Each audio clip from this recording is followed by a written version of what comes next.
Buenas tardes o buenas noches a todos. Eh, para mí es un placer eh, esta reunión. Es un honor presentar al doctor Ítalo Brayeto, con el cual tenemos mucho contacto. Quiero destacar que, eh, que fue recientemente nominado profesor emérito del- de la Facultad de Medicina de la Universidad de Chile, junto a otros muy destacados y conocidos médicos de la universidad. Y yo sabiendo el, el valor que significa ser profesor emérito, no son muchos, para los que no conocen la academia, eh, es una distinción muy importante. A mí, en un periodo que fue vicerrector de la Universidad de Chile, económico, me tocaba ir mucho al Hospital Clínico de la Universidad de Chile, así que dentro de su currículum destaco mucho que fue director del querido Hospital Clínico, ¿ah? José Joaquín Aguirre, el famoso JJ, ¿ah? Eh, que trabajan los más destacados médicos, especialistas, porque es un hospital de alta complejidad. Además, Ítalo, obviamente, es médico cirujano digestivo de la Universidad de Chile, es profesor de cirugía en la Universidad de Chile, eh, fue presidente de la Federación Latinoamericana de Cirugía, presidente del departamento, que en el hospital son muy importantes, de cirugía de la Facultad de Medicina de la Universidad de Chile el 2013 al 2015 y ha tenido numerosos premios y reconocimientos y distinciones que destaca ser becado honorario de la Asociación Quirúrgica Estadounidense, miembro honorario de la Sociedad de Cirujanos Generales del Perú, becado honorario del Colegio Brasileño de Cirugía Digestiva, colega honorario del Colegio Americano de Cirugía del 2019 y esta última distinción, que como yo soy académico de la universidad, eh, la valoro mucho en su mérito y es profesor emérito de la Universidad de Chile. Así que eh, Ítalo lo va a hablar el placer de comer y el impacto de las enfermedades del tracto digestivo superior. Así que Ítalo, eh, en una oportunidad que estemos todos, te reiteraremos este reconocimiento. Ah, muchas gracias. Antes que nada, y gracias por la invitación a presentar este tema. Te felicito, Rodolfo, nuestro presidente, por presidir un congreso internacional. Es de alta responsabilidad y un alto honor estar en esas instancias internacionales, en congresos internacionales, y que vayan de mi parte las felicitaciones para tu persona. Eh, claro, estamos haciendo estas reuniones online por las razones que ya se mencionaron, pero por Dios que echo de menos el brindis por Chile y por Italia unidos en la descendencia, como es la tradición de nuestro círculo, que se empieza, ¿no es cierto?, la reunión con ese brindis.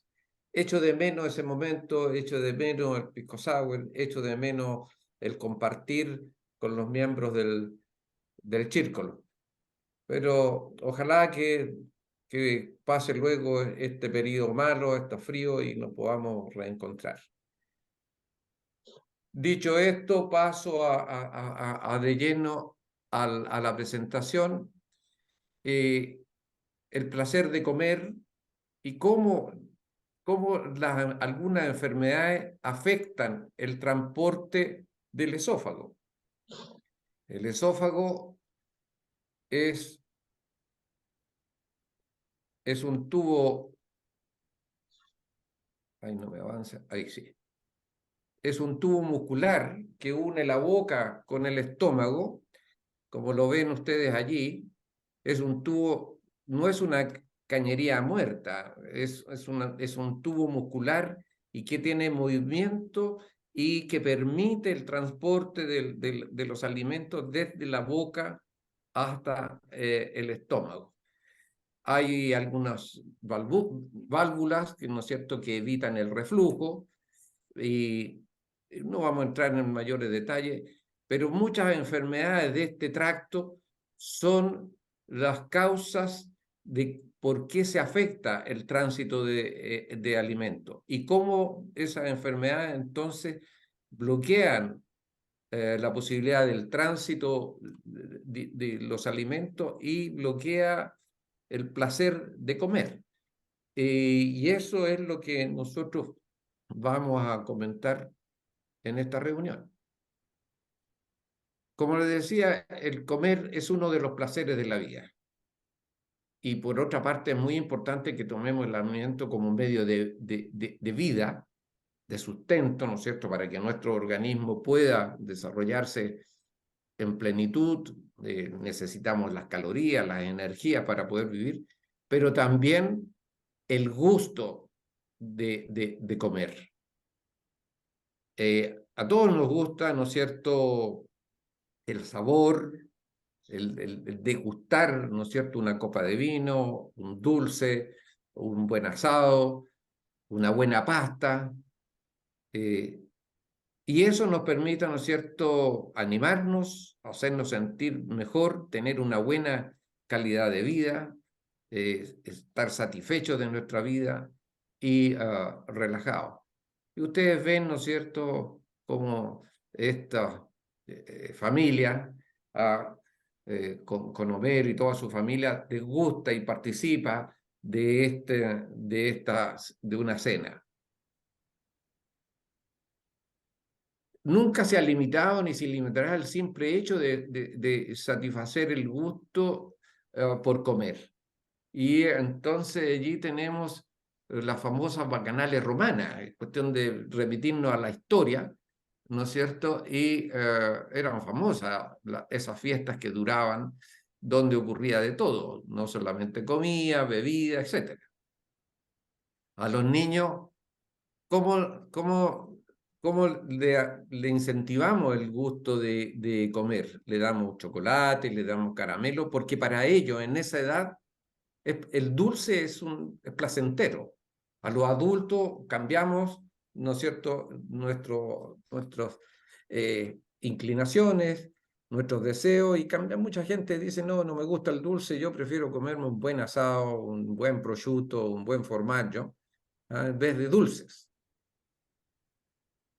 En la adultez es muy importante porque las relaciones afectivas, los motivos de celebración con la familia, con los amigos, ¿no es cierto?, muchas veces se da alrededor de una mesa, ¿ya?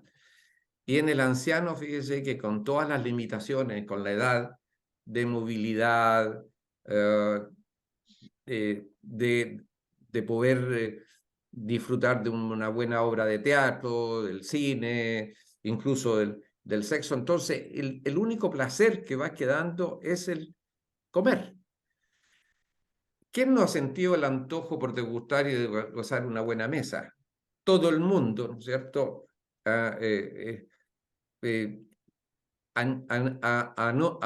añora tener esos momentos de degustación. Por otra parte, ¿cómo se agasaja a la familia y a los amigos? Cuando uno quiere participar, invitar y agasajar, ya sea a su hijo, a su papá, qué sé yo, a los amigos, oye, ¿por qué no nos vamos y nos juntamos y comamos y nos vamos a comer un asado o una buena pasta, etcétera? Entonces se le agasaja comiendo. El placer de comer, ojo, esto es importante, no se contrapone con el proceso de alimentación. no se contrapone con alimentarse bien o mal. Ahí hay que tener cuidado porque el justo equilibrio, en estas últimas décadas, hay que buscar el justo equilibrio del comer en exceso para no caer en el extremo de la obesidad. Eso se lo llama la atención en este momento. Ustedes saben que la obesidad ha sido catalogada como la epidemia del siglo XXI. Los índices de obesidad son muy altos en Chile, en los países occidentales en general. Entonces hay que equilibrar el placer de comer con no caer en el otro extremo.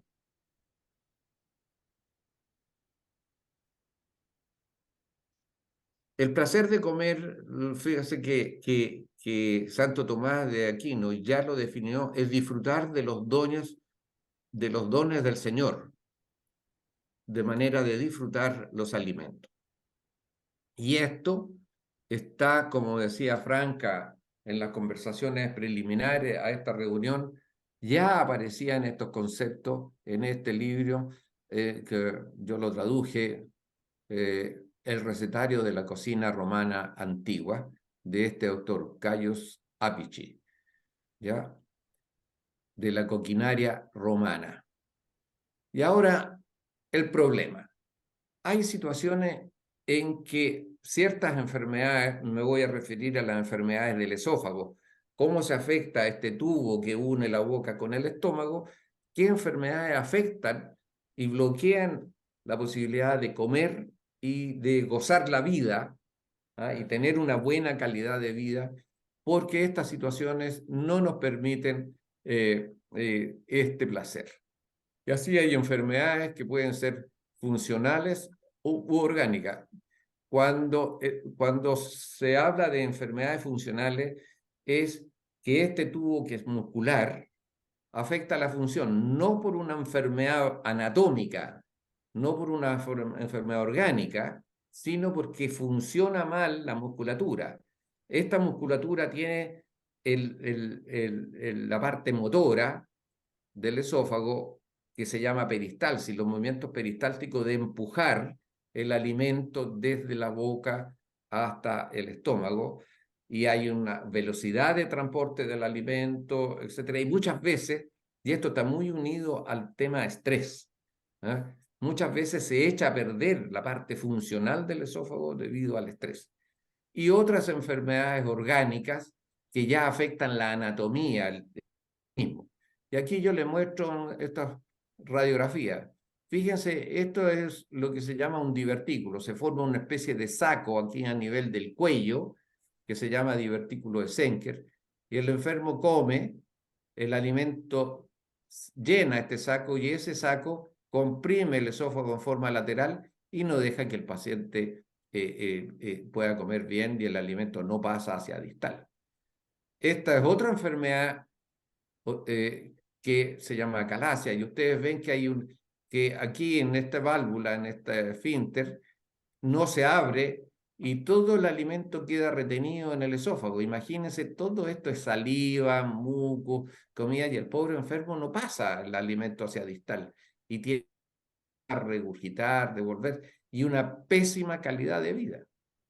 Aquí hay otra radiografía en que muestra ya no esto, sino que esto es por una estrechez del esófago secundario a la cicatrización de una úlcera en el esófago por tener reflujo. Ojo con el reflujo. El reflujo es una de las enfermedades más frecuentes en Occidente y que puede llegar a provocar esta estrechez. Vean ustedes cómo un hoyito, apenas un hoyito, un túnel por donde puede pasar el alimento. ¿Cómo se va a alimentar? ¿Cómo va a poder una persona comerse un pedazo de empanada para el 18 de septiembre? ¿Cómo vamos a poder comer una pizza para el 2 de junio, ¿no es cierto? O Natales. No se puede comer. Aquí hay otras radiografías y aquí vemos, ¿no es cierto?, algunas endoscopías. Aquí ven ustedes una tremenda úlcera con una estrechez del esófago y aquí tienen un cáncer del esófago que obviamente estrecha. Aquí en esta otra radiografía vemos otro divertículo, el alimento cae a este divertículo y no pasa el alimento hacia distal. Como ven ustedes, hay una serie de enfermedades que, que afectan y no nos dejan gozar de la vida a través del alimento. Entonces yo le decía que había un montón de estas enfermedades que dificultan el placer de comer. De aquí yo les mostré algunas radiografías con los divertículos, las estrecheces. Vean este esófago de este enfermo. Esto es un esófago ya de 10, 20 años de sufrimiento y el esófago se va alargando y se va haciendo tortuoso. Y el alimento queda retenido allí y el paciente vomita, enflaquece, no puede comer, tiene una pésima calidad de vida.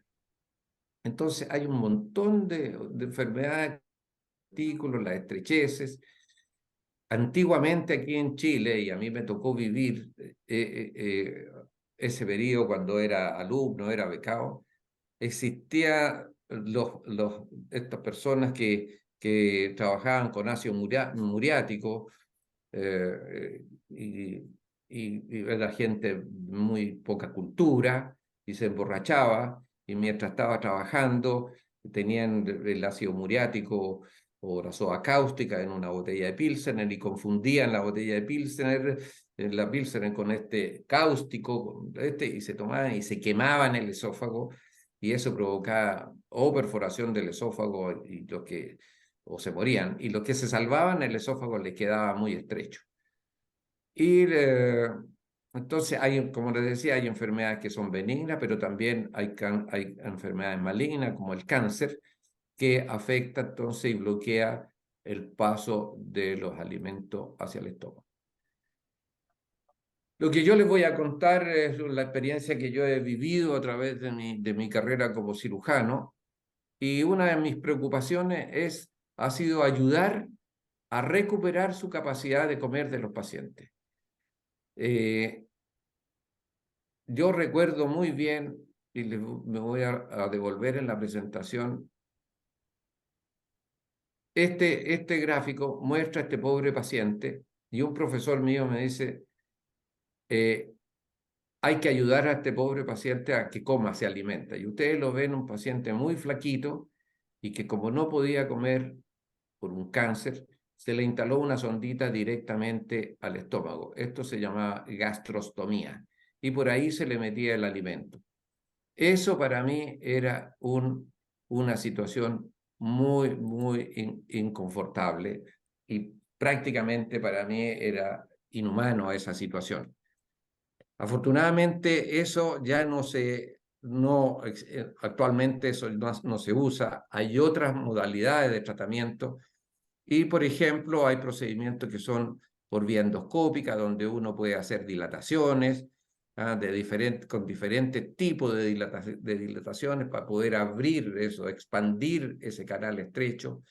Se pueden colocar prótesis por dentro de la estrechez de tal manera que esa prótesis, que es un tubo, que ensancha la estrechez y el paciente puede alimentarse bien. Incluso como medida paliativa para un cáncer de esófago que no puede ser operado. Entonces ese pobre paciente que tiene su camino de vida ya fijado, con una sobrevida baja a los pocos meses, pero por lo menos que ese pobre paciente fallezca, muera, gozando de probar el sabor de algún alimento, por lo menos, de alguna manera paliativa. Y hay procedimientos muy complejos que son los procedimientos quirúrgicos, que no vamos a entrar en detalle, pero que son cirugías grandes, que tienen muchas complicaciones y puede llevar incluso a la mortalidad. Pero hay que atreverse a hacerlo porque los resultados, y últimamente ha mejorado mucho la cirugía. Cuando yo me recibí, la mortalidad por una resección del esófago, por un cáncer, era de un 20-30%. Hoy en mi hospital la operamos con una mortalidad postoperatoria de un 2-3%, porque la cirugía y toda la medicina ha avanzado mucho y los resultados son bastante buenos. Aquí, por ejemplo, este enfermo que yo les mencionaba, del divertículo aquí en el cuello, aquí en la radiografía ven que el alimento cae en este saco y lo que puede pasar hacia distal es muy poco. Aquí en esta radiografía, esta es una foto de una cirugía, vemos cómo ese saco ha sido identificado, ha sido disecado, separado de la estructura vecina y se está haciendo la resección y el paciente entonces puede, al no tener esto, el alimento pasa directamente hacia el estómago. Otro divertículo ya no en el cuello, sino que en la parte media del esófago, que son los divertículos medio torácicos o cerca del diafragma. Y vean ustedes que este saco es un saco grande, el alimento cae aquí y no permite que el paso de la comida hacia distal. Esto se opera, aquí ya está la radiografía operada y ustedes ven, ¿no es cierto?, que ya no está este saco y el enfermo puede comer, puede pasar el medio de contraste. Estas son fotos de la cirugía que ahora se hace por vía laparoscópica. Súper. Aquí, ¿no es cierto?, otra enfermedad, esta es una enfermedad funcional, que es la disfagia. Ustedes ven cómo este pobre paciente, ¿no es cierto?, tiene un esófago muy, muy dilatado, el alimento cae, no pasa al estómago y se va formando un reservorio de alimento, saliva, el paciente tiene mal aliento, no puede comer, baja de peso y la calidad de vida es pésima. Entonces estos pacientes o se pueden, si son muy viejitos, se puede hacer una dilatación, pero yo prefiero la cirugía porque es mucho más segura y la cirugía, como les digo, actualmente por vía laparoscópica y más aún ahora robótica, es mucho más amigable, más segura, prácticamente con muy bajas complicaciones. Aquí les muestro varias radiografías de varios pacientes. Vean este esófago muy dilatado con restos alimentarios. Esto en el preoperatorio.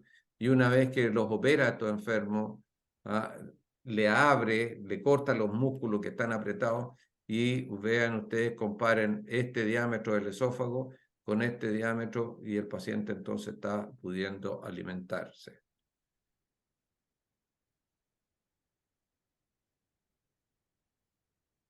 Otra de las causas de estrechez del esófago son por la enfermedad por reflujo. La enfermedad por reflujo, aquellos pacientes, fíjense que el 20% de la población adulta, el 20% en Occidente,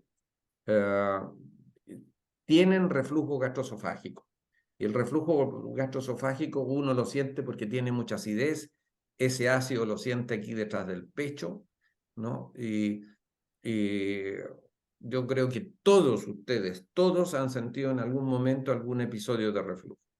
A uno de repente se le pasa la mano en el comer, se toma un buenos pisco sour, después se come un asado con el choripán, con el pebre, después viene el postre, el cafecito, y uno siente este síntoma de que se le devuelve la comida y se le devuelve el ácido. El 20% de la población puede tener reflujo.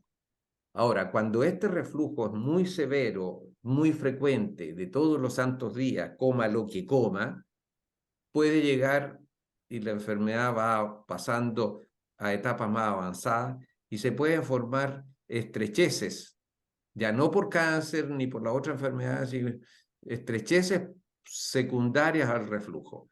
Y pueden ser de diferente tipo. Miren esta estrechez larga de todo el esófago estrecho.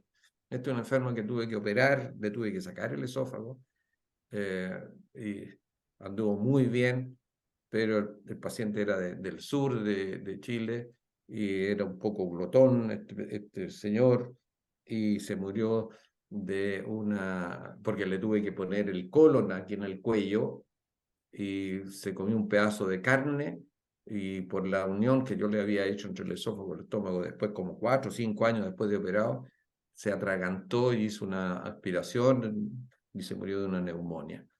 Esas son experiencias que les cuento yo como para prevenirle que cuando tengan esto, uno de los mensajes que yo puedo darle secundario a esta presentación es que frente a los síntomas, por favor, consulten para no llegar a etapas avanzadas de la enfermedad. Este es un paciente que es de nuestra colectividad y que en algún momento fue a las reuniones del círculo. Un ingeniero. Miren, este es una endoscopía, y este es el esófago por dentro.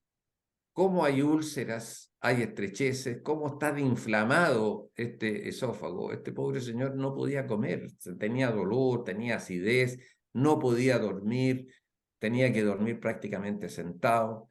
Hay una tremenda úlcera, ¿ya? En estos pacientes, ojo con las hernias hiatales. Las hernias hiatales producen más reflujo. Y este enfermo entonces se tuvo que operar.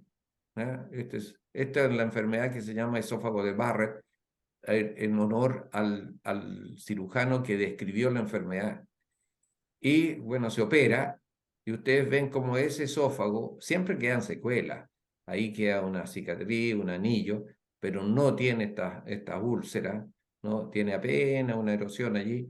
Y este enfermo, gracias a la cirugía, se pudo recuperar y pudo volver a tener una buena calidad de vida. Miren esta estrechez ahí. Es la misma enfermedad, un reflujo crónico de 10, 20 años que puede llegar a esto. Ojo con el reflujo, ¿no es cierto? Ahí hay una estrechez mínima, crítica. Este pobre enfermo podía tomar agua, sopa, té. Imagínense el estado nutritivo de este pobre enfermo. ¿Cómo podía gozar la vida? No puede gozar la vida. Esta es la imagen radiológica y esta es la imagen endoscópica. Por ese hoyito se podía alimentar este enfermo. Bueno, ese esófago se tuvo que extirpar y ahí entonces se le hace lo que se llama la interposición de colon, que se toma un trozo de colon y se une al esófago por arriba y se une al estómago por abajo. Yo hice varias de esas cirugías y entonces son cirugías grandes, complejas, pero que le permiten al paciente retornar a tener una buena calidad de vida. Les hablé de la ingestión de cáusticos, pero afortunadamente en nuestro país, el tema de la ingestión de cáusticos ya no es un problema de salud como era 30, 40 años atrás. En algunos países, por ejemplo, países subdesarrollados que todavía existen los plomeros, estos que trabajan con tarros lavanderos que usaban nuestras abuelas y que tenían que soldarla y usaban plomo y usaban lo que les conté, ácido muriático o soda cáustica para la soldadura. Aún en países, por ejemplo, en los países del este de Europa, que son países que recién están saliendo del subdesarrollo, o áreas rurales de Egipto, todavía se ven estos enfermos, estas tremendas quemaduras del esófago, ¿no es cierto?, por ingestión de cáustico. Pero este es un problema que afortunadamente en nuestro país ya no lo estamos viendo. Y finalmente vamos llegando al cáncer. El cáncer es una terrible enfermedad de muy malos resultados. Ustedes ven esta radiografía con un tremendo cáncer de 5 o 10 centímetros. Este es un enfermo que consultó tardíamente, probablemente 6, 8 meses o más con el problema. Y es un poco la falta de información, de educación. Porque, ¿qué es lo que pasa con la gente? Cuando empiezan a tener este problema que sienten que van a toro, que el alimento no pasa y que se le queda atascado aquí en el tórax, en vez de consultar, ellos cometen el error de ir adecuando la alimentación. Entonces, ya no pueden comer carne, entonces comen sopita. Y entonces la sopita ya le pasa un poco, pero en todo ese tiempo, le pasa mejor la sopita, pero en todo ese tiempo el cáncer va creciendo.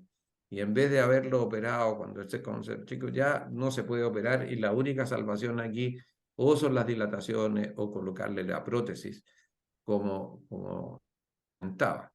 Entonces, muchas veces hay que hacer tratamientos paliativos solamente y no tratamientos curativos en el momento más adecuado, en la cual actualmente se combina la radioterapia, la quimioterapia, la inmunoterapia y la cirugía. Y llegamos a la cirugía. Estas son fotos cuando teníamos que hacer la cirugía abierta, 20 años atrás, ¿no es cierto? Yo estoy operando allí y estoy extirpando el esófago, metiendo la mano a través del abdomen y con otra incisión del cuello para poder sacar el cáncer. Ahora esto se hace por vía laparoscópica o robótica, en que con 4 o 5 hoyitos se puede extirpar y se evita esta tremenda cirugía que me tocó hacer muchas veces y con mucho estrés, porque sacar el esófago que está entre la aorta, el corazón, la tráquea, era momentos de mucha taquicardia, de mucho estrés en ese momento. Ahora, con el avance de la cirugía laparoscópica y ahora últimamente robótica, nuestro hospital, Rodolfo, estuvo a punto de comprar el robot. ¿Ah? Y resulta que la pandemia se comió todos los recursos para comprar el robot y el Hospital de la Chile aún no lo tiene. Y con la robótica, en vez de hacer estas incisiones, tremendas incisiones, El Da como le Vinci. digo, por 4 o 5 orificios, se puede hacer una muy buena cirugía. Si no se puede operar, están las dilataciones. Hay que evitar esto de que el paciente coma a través de un tubo, porque no es calidad de vida, es condenar a un sufrimiento diario a estos pacientes. Entonces se le puede hacer dilataciones y se le puede colocar prótesis que van ensanchando el paso, el tubo, el canal del esófago y les permite por lo menos morirse comiendo a estos pacientes, ya que no se pueden operar, pero por lo menos uno les da la posibilidad de finalizar sus días con una mejor calidad de vida.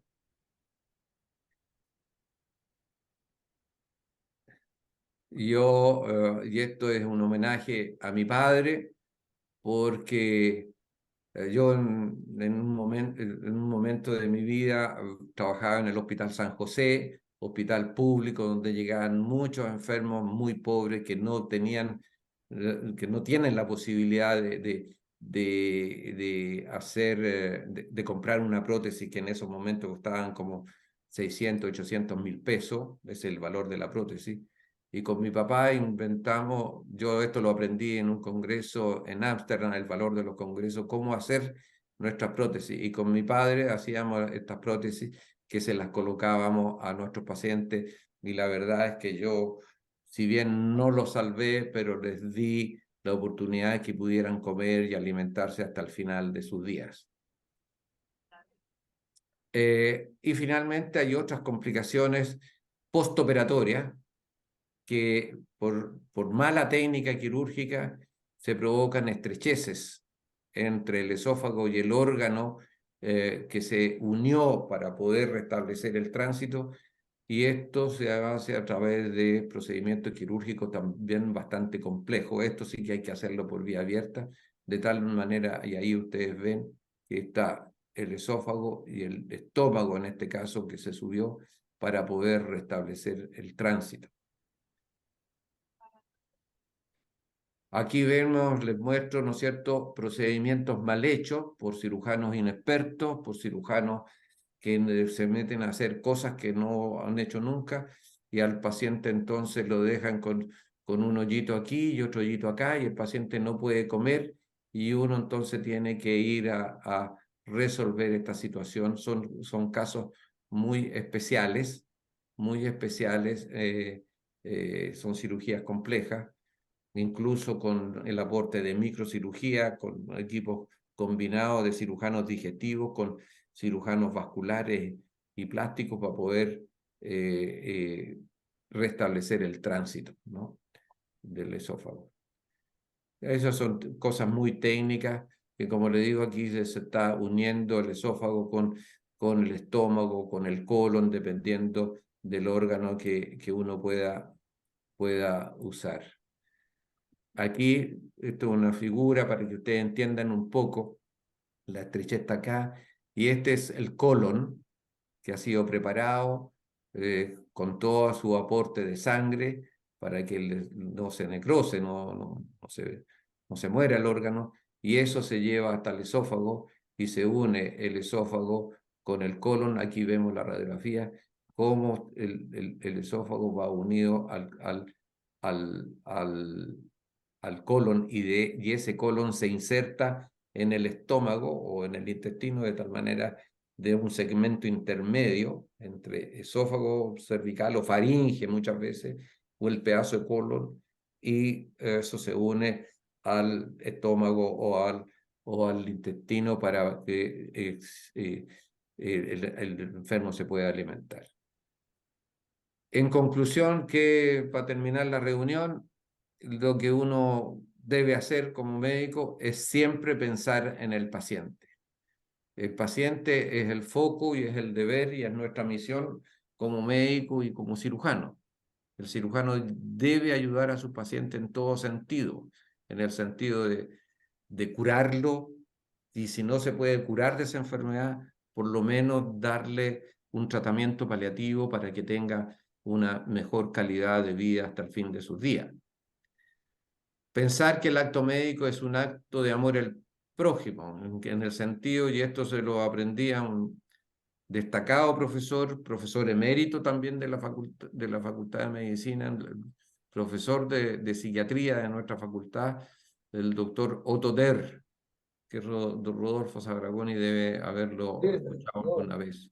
Gran profesor. Almorzado con el doctor Ver varias veces. Ya, claro, y él le enseñó que el acto médico es un acto de amor al prójimo. Y hay que pensar que al paciente hay que hacerle lo que a uno le gustaría que le hiciera su médico, ¿ya? Desgraciadamente los tiempos han cambiado, la medicina ha cambiado también, se ha perdido la vocación, y veo con desazón que muchos, no todos, pero mucha gente piensa más en el valor económico de la prestación médica que un acto de amor. Yo siempre lo digo esto y se lo enseño a los alumnos de pre y posgrado. La ayuda que un médico le puede prestar, y esta ayuda yo la he trasuntado en la presentación, como lo dije mencionando, ayudar al paciente que mantenga uno de los placeres de la vida, como es el placer de comer. Y debe contemplar los aspectos emocionales, espirituales, afectivos, y que incluye la posibilidad de gozar la vida. Existen las diferentes opciones terapéuticas, quirúrgicas para el tratamiento, de tal manera de otorgarles y asegurarles esta mejor calidad de vida. Con esto termino, y muchas gracias nuevamente por la invitación. Yo estoy abierto a las preguntas y a los comentarios. Gracias. Gracias.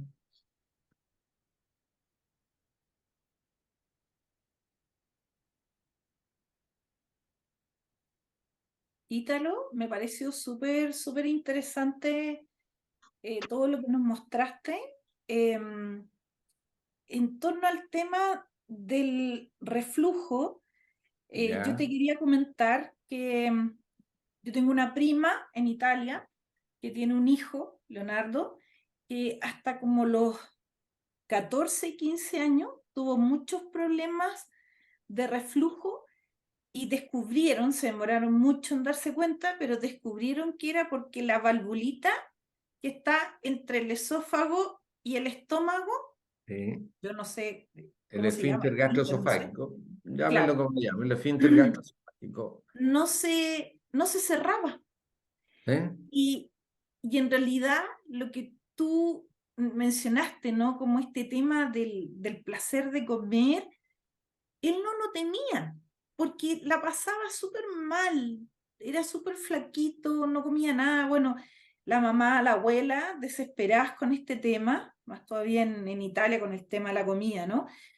Y fue muy, muy difícil. Fueron a Milán, hicieron distintas cosas con un súper profesor y finalmente, no sé si a través de la madurez o a un tratamiento, él logró eh, evolucionar y resolver este problema, pero fue muy, muy, muy complicado en realidad. Y me imagino, digamos, las personas que tienen ese tipo de problemas, cómo la deben sufrir. Eso. Sí. Bueno, con respecto a la pregunta del reflujo, hay que diferenciar del reflujo. Todos nosotros nacemos con reflujo. Acuérdense que nuestras madres le paran a la guagüita, le golpean a para que bote el gas, ¿no es cierto? Los niñitos regurgitan, botan un poco de leche y una vez que sale el erupto, la guagüita se queda tranquila. Todos nosotros, el esfínter nuestro, esa valvulita que tú es muy inmadura cuando nacemos. Y a través de los primeros meses, esto es un estudio muy bonito que hizo un pediatra chileno, ¿ah? Que fue estudiando cómo esa valvulita iba mejorando su cierre a través de los meses. Y ese cierre se completa más o menos al 6º mes. Pero hay guaguitas y niños que no se les arregla nunca ese esfínter madura.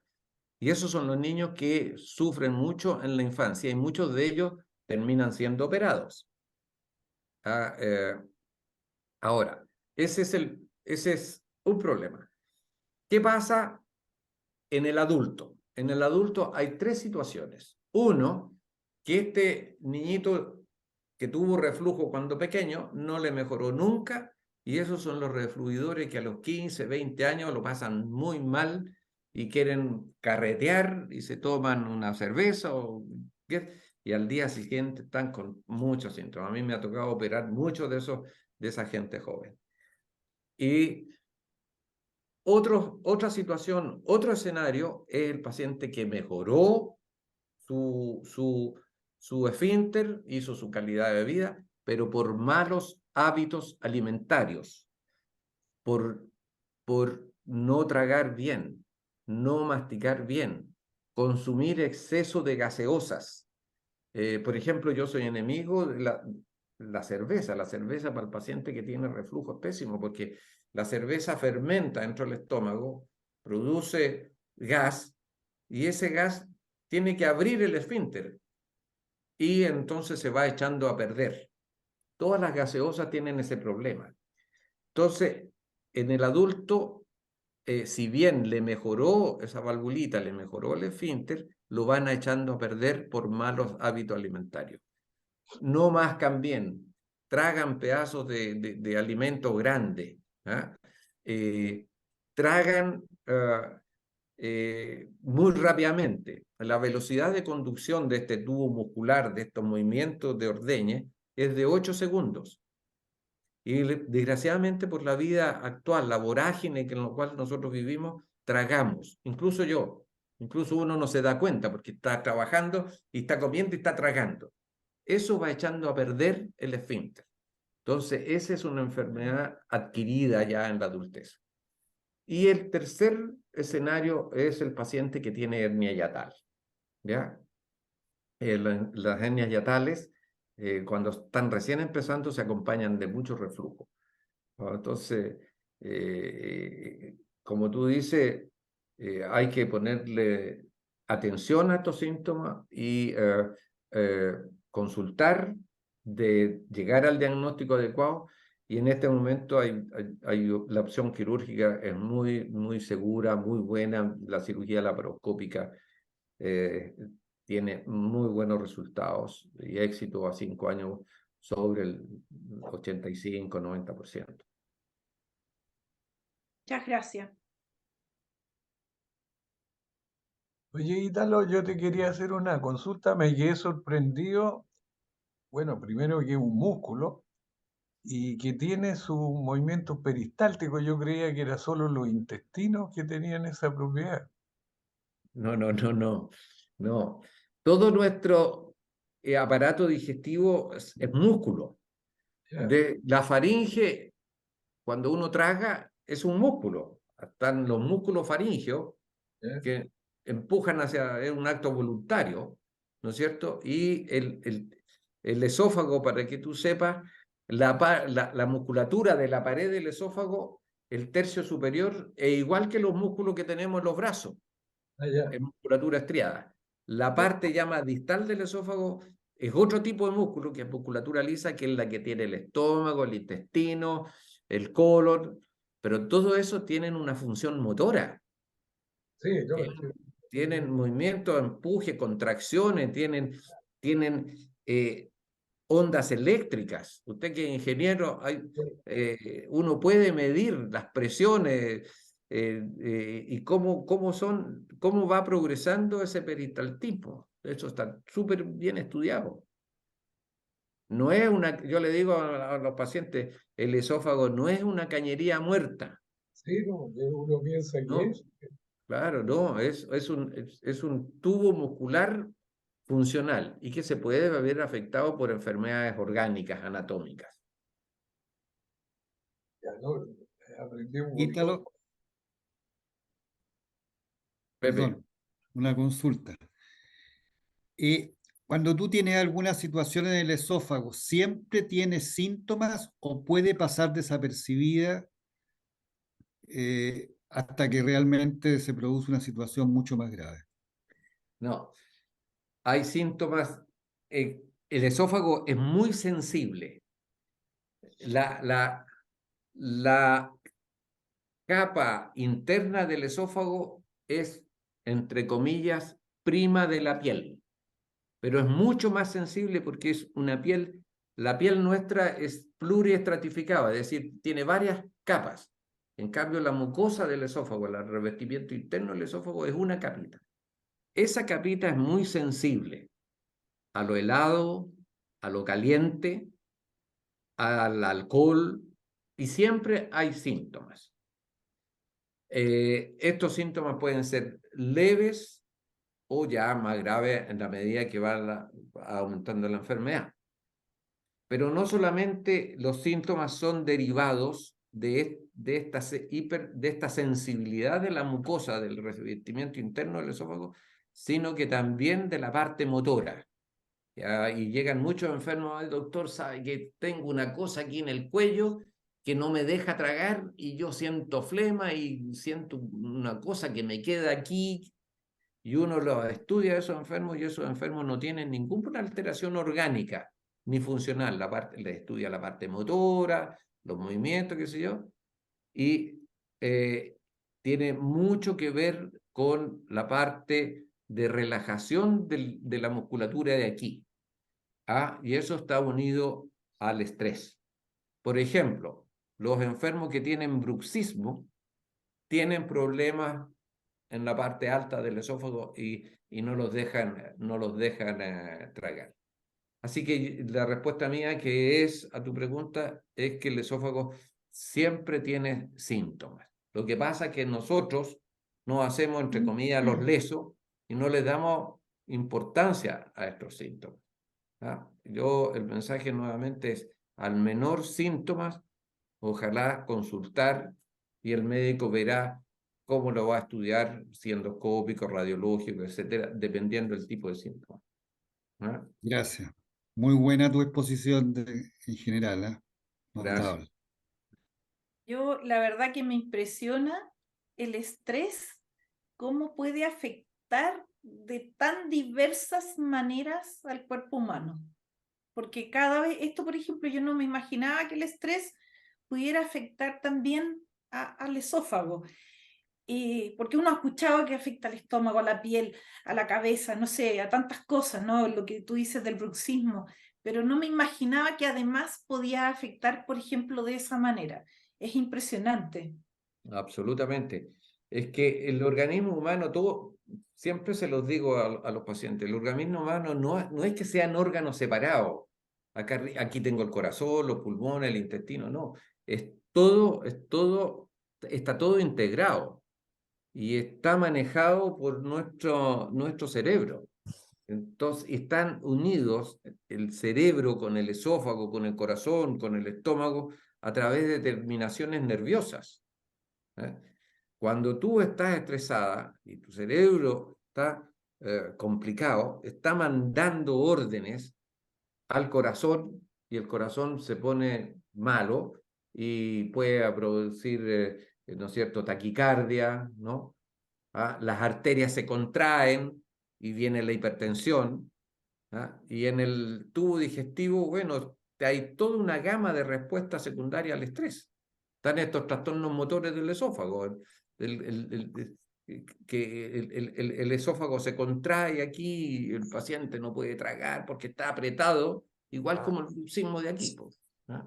Está apretado y no lo deja comer. Otros pacientes tienen incluso espasmos del esófago, que llegan a los servicios de urgencia con un dolor ahí que parece un infarto. Le hacen el estudio cardiológico, no tiene nada de infarto y es un espasmo del esófago por una contracción violenta de la musculatura que simula un infarto. La manifestación más frecuente que se ve, ¿no es cierto?, que une el problema de estrés del cerebro con el intestino es el colon irritable. El colon irritable, si tú no manejas tus espinas irritativas, no se va a mejorar nunca. Yo muchas veces esto a los pacientes se lo explico, mire, usted tiene su causa, no es que su colon esté enfermo, su colon funciona mal y funciona mal. Y ojo, que el nombre de colon irritable es muy mal nombre, porque la alteración no solamente es del colon, es de todo el tubo, de todo el intestino delgado. Entonces, la manera correcta se llama el síndrome del intestino irritable, porque es tanto del intestino delgado como del grueso. ¿Ah? Entonces, para redondear, el organismo es todo un integrado y hay aferencias y respuestas que tienen una base común. Por ejemplo, las famosas enfermedades autoinmunes. Ustedes han escuchado de la enfermedad de Crohn o la colitis ulcerosa. Esos enfermos tienen una base psicógena sumamente importante. Y antiguamente se le daban fármacos, ¿no es cierto? Se le operaban, pero no se le daba importancia al manejo del aspecto psíquico de estos enfermos. Y por lo tanto, la manera correcta de tratar a estos enfermos y los resultados actuales son mucho mejores que los que teníamos 20 años atrás o 10 años atrás, sin el aporte del psicólogo, del psiquiatra, para que maneje la psicopatía que hay detrás. Ítalo, buenas noches. Buenas noches. Un par de comentarios más bien y felicitaciones por la claridad de la exposición a un público, por supuesto, no familiarizado con el tema. Reiterar la felicitación por tu reciente nombramiento de la facultad. Yo creo que lo que ha ido complejizando o agregándole otro elemento de consideración es también toda la interacción que se ha ido descubriendo en las últimas décadas con la flora intestinal. El famoso concepto de las microbiotas y cómo eso van, como dicen hoy día, en los trabajos recientes que he escuchado, al final somos lo que comemos para que nuestros gérmenes intestinales se alimentan. Y ahí es un círculo vicioso bien sugerente. Sí, eso tiene toda la razón porque ha tenido enorme importancia lo que se llama la microbiota intestinal. Está tomando una tremenda importancia, no solamente en los temas de colon irritable o trastorno, etcétera, sino incluso en la obesidad. Y se ha hecho estudios, por ejemplo, que los pacientes delgados tienen un tipo de microbiota versus los obesos que tienen otro tipo. E incluso hay una escuela, bien ustedes van a decir, ¿cómo es posible? Pero es posible. Hay algunos estudios que le hacen trasplante de gérmenes de un paciente flaco a un paciente obeso. ¿Ah? Le meten por una sonda, ¿no es cierto? Un licuado de deposiciones de un paciente flaco a un obeso, a un paciente obeso, y ese paciente obeso empieza No puedo tener una reunión en a estos momentos. sus índices de obesidad. Hasta eso, para que tú complementar la pregunta y el comentario, se ha visto la importancia de la microbiota. Ítalo, ¿me escuchan? ¿Puedo hacerte una Sí. pregunta? Absolutamente.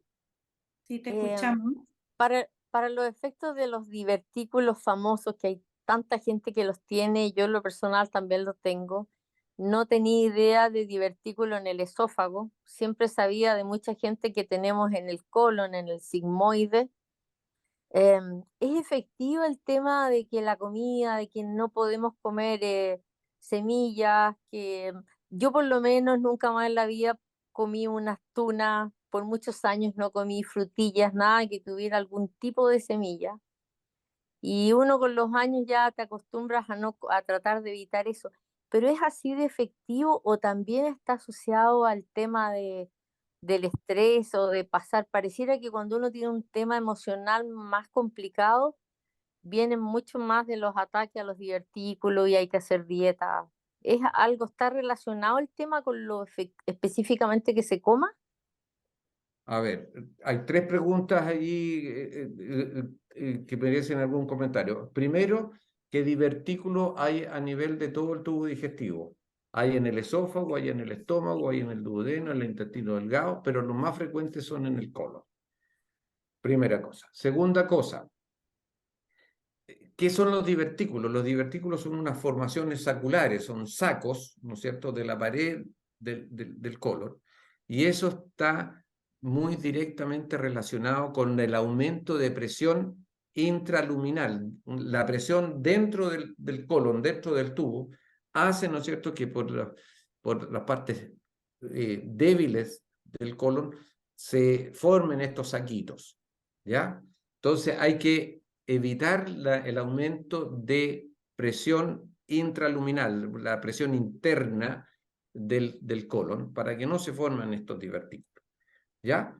Y en ese punto tiene que ver mucho el estrés, porque cuando uno está estresado, se contrae el colon, y al contraerse el colon, entonces aumenta la presión dentro del colon y por lo tanto se forma. Imagínense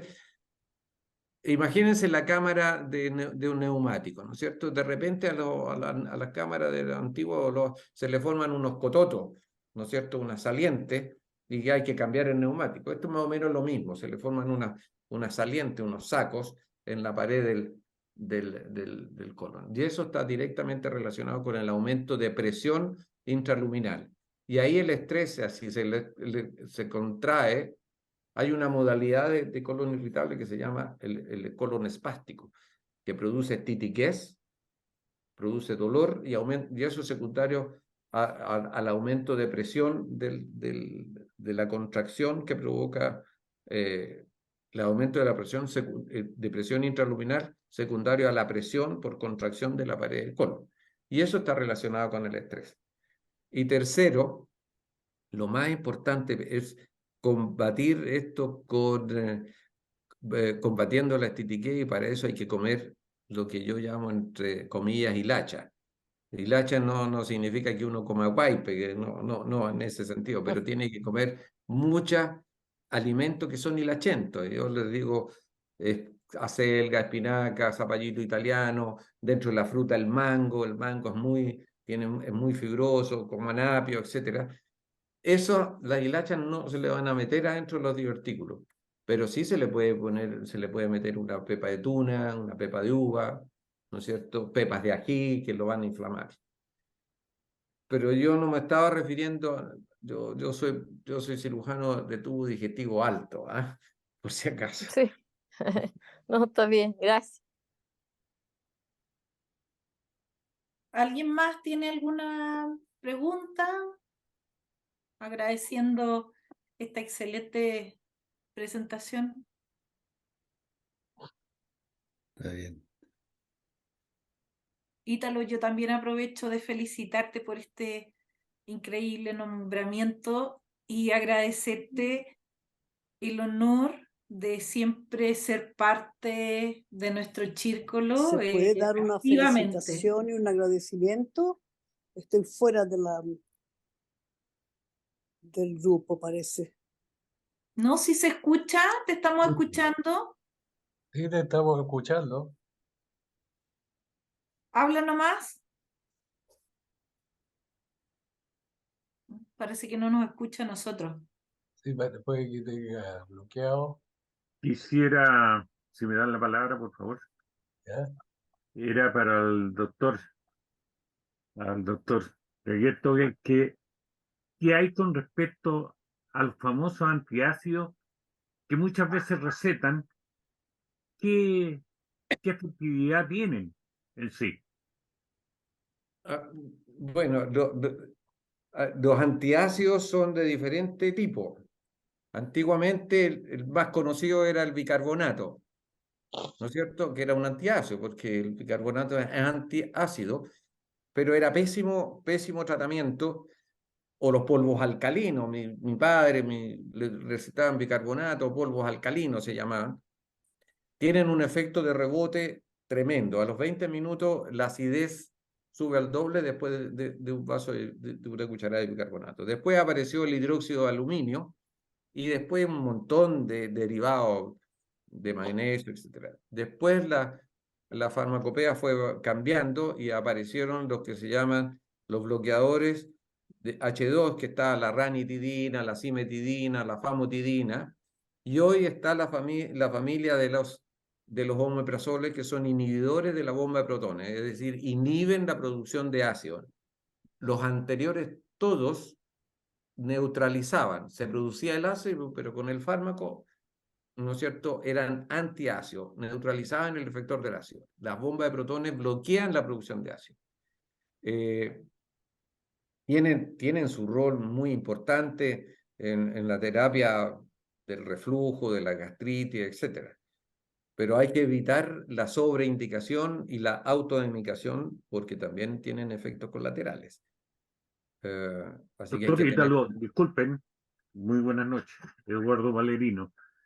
El omeprazol, que tanto se ve que lo recetan, eso, algún uso constante, puede traer problemas más allá de lo que de inhibir la acidez, que resulte contraproducente hacia el organismo por un largo periodo. Absolutamente. Todos los fármacos, estos inhibidores de bomba de protones, cualquiera que sea, el omeprazol, esomeprazol, lansoprazol, pantoprazol, rabeprazol, hay muchos, tienen efectos colaterales cuando se usan a larga mano. Y hay, si ustedes se meten en la literatura y ponen ahí al doctor Google, van a ver efectos colaterales de los inhibidores de la bomba de protones o del omeprazol. Hay una lista larga de efectos colaterales, ¿ya? En la mujer, por ejemplo, el uso, lo más frecuente es que haya osteopenia, osteoporosis, ¿ya? En la mujer. En el hombre puede provocar incluso problemas de la libido. Hay una tremenda discusión por los efectos colaterales, pero estos efectos colaterales aparecen con el uso prolongado del fármaco, no porque uno lo va a usar 6 meses, un año, va a tener los problemas, pero a largo plazo, después de muchos años, pueden aparecer efectos colaterales. Y como les digo, en la literatura aparece una larga lista de efectos colaterales. En ese Muchísimas sentido, gracias, doctor Regueto. en ese Excelente sentido, su mejor ir a disertación. tratarse con un médico. Quisiera transmitir las felicitaciones al doctor Italo Braguetto por su nominación y por entregarnos esta charla, que lo puso en el chat Mirta Elena. No he Se visto le otras. agradece. Se le agradece. Yo creo que estamos Bien, con ya, todo, ¿les parece? Sí, muchas yo, gracias, Ítalo, por todo. yo reitero mi agradecimiento y la oportunidad. Ojalá que esta información haya incrementado el conocimiento de usted, la cultura médica, que todo el mundo debiéramos tener. Les vuelvo a repetir el mensaje, ojalá que al menor síntoma nosotros podamos recurrir a un médico para evitar estos desastres, tener una buena calidad de vida. y ojalá nos podamos ver en forma presencial las próximas reuniones. Y un De abrazo todas para maneras. todos. Bravo, Y Ítalo, un todas. aplauso. Listo. Gracias. Un Chao, chao. aplauso. Chao, Muchas chao. gracias. Chao. Chao, Aquí chao. están los Chao. saludos de Claudio Mazzone, de Rodolfo Mayer también, que agradece. Hay varias personas que están agradeciendo. Así que muchas, muchas gracias de nuevo. Gracias infinitas, Ítalo. Estamos hablando. Chao. Gracias, chao, Bravo. chao. Gracias Abrazo por desde los- aquí. Ya, chao, chao. Chao, chao. Chao, muchas gracias por la excelente charla. Cuídense. Antes, Rodolfo, Sí, sí, se me estaba quedando en el tintero. A mí me encanta participar de las actividades del círculo. Yo lo siento como un deber de mi parte. Y yo Gineto se tiene que acordar porque en esa época ya éramos muy jovencitos, pero ya para el círculo, yo gracias al apoyo del círculo me gané la beca Italia Ya. y pude desarrollar mi beca de cirugía en la Universidad de Roma. Así que para mí es un deber, participar de las actividades del círculo. Muchas gracias. Qué buen Gracias. Estamos conscientes. recuerdo, Ítalo, bravo. Qué Muchas gracias. lindo. Qué lindo que haya sido así, Ítalo. Genial. Muy, Deberíamos Sí, juntarnos los más viejitos y hacer un documento para recordar. Yo me acuerdo de don Guido Maquiavelo, bueno, Primo Siena, etcétera, de esa gente que le dio a don Luis Capurro, que le dio vida a este círculo. No sé, deberíamos hacer algún documento. Oye, y la Mireya también, la Mireya Mireya, Petrina, el que le puso Pepe. tanto empeño. La Mireya, el Pepe, recordar a Nalli. Nalli, a tanta gente que Sí. ha pasado por el círculo y que le entregó su Hernán vitalidad. Nalli, sí, po, Yo también. creo que deberíamos, no sé, Gineto, juntarnos un poco y hacer un breve historia del círculo para las nuevas generaciones, pues. Sí, exacto. Qué linda idea. No, estamos de acuerdo. Yo siempre me he quejado que el círculo tiene una historia vernacular, no tiene nada. Sí.